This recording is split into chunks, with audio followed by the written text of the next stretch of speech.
Do you know what is the best feeling of a medical student? Well, it is to make the first ever diagnosis on his own. So, हमारे medicine department के आखिरी end posting exams चल रहे थे and I was allotted a case of decompensated chronic liver disease. So मैंने पहले patient की history ली और उसका एब्डोमिनल एग्जामिनेशन किया.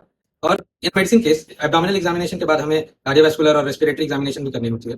सो I went for the cardiovascular examination and the moment I placed the diaphragm of the stethoscope on the mitral area of that patient, I could hear a murmur. जब मैंने ध्यान से सुना तो I could hear a murmur after the second heart sound. It was an early diastolic murmur. And to be clear, MBBS में murmurs को recognise करना is not an ordinary task और मुझे इस पर कॉन्फिडेंस भी नहीं था. तो I went to confirm with the junior resident. मैंने उनसे पूछा, सर इस पेशेंट को एओर्टिक रिगर्जिटेशन है क्या? And he said yes. And that was the moment I had made the first ever diagnosis in the medical field.